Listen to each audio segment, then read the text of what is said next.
संघर्ष से सफलता तक।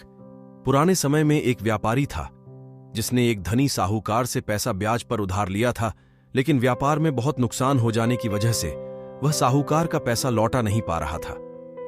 व्यापारी की एक बेहद सुंदर बेटी थी। साहूकार बड़ा कुटिल था। उसने सोचा कि व्यापारी पैसा तो वापस कर नहीं पा रहा है, तो क्यों ना इसकी परिस्थिति का फायदा उठाया जाए। उसने व्यापारी को एक सुझाव दिया कि अगर वह अपनी बेटी की शादी उस साहूकार से कर दे तो वह व्यापारी का सारा कर्ज माफ कर देगा। व्यापारी बेचारा क्या करता। उसने अपनी बेटी को सारी बात बताई। समस्या बहुत बड़ी थी। साहूकार अधेड़ उम्र का कुरूप व्यक्ति था। अब उस बेटी के आगे दो ही रास्ते थे। पहला, या तो वह साहूकार से विवाह करने से इनकार कर दे और अपने पिता को कर्ज में दबा रहने दे। दूसरा, साहूकार से खुशी से विवाह कर ले ताकि उसका पिता स्वतंत्रता से रह सके। लड़की ने साहूकार के आगे एक शर्त रखी कि साहूकार एक थैला लाए और उसमें 2 गोलियां डाले, एक सफेद रंग की तथा दूसरी काले रंग की। इसके बाद लड़की उस थैले से आंख बंद करके कोई एक गोली निकालेगी। गोली अगर काली निकली तो लड़की साहूकार से विवाह कर लेगी और उसके पिता का कर्ज माफ कर दिया जाएगा।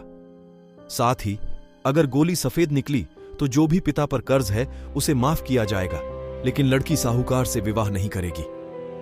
साहूकार तुरंत बात मान गया और जल्द ही एक थैला लेकर आ गया। अब वह जब थैले में गोलियां डाल रहा था तो लड़की ने देखा कि साहूकार ने चालाकी से दोनों गोली काली ही थैली में डाल दी हैं।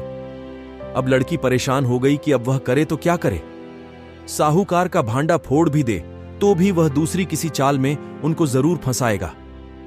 लड़की कुछ सोचकर आगे बढ़ी और उसने थैले से एक गोली निकाली।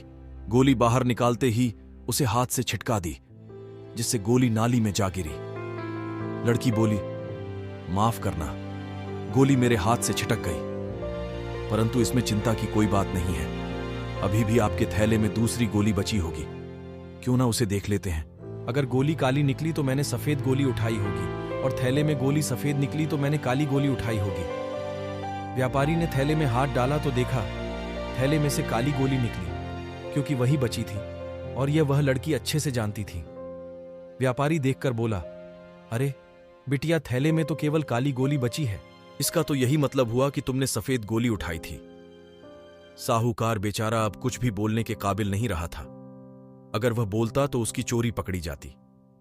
इस प्रकार उस लड़की के पिता का कर्ज भी माफ हो गया और बेटी ने साहूकार से अपनी रक्षा भी कर ली। कहानी से सीख ऐसी कोई समस्या नहीं होती जिसका कोई समाधान ना हो।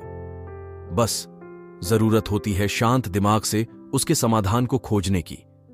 इसीलिए हमेशा सकारात्मक सोच के साथ अपने जीवन में आगे बढ़ना चाहिए।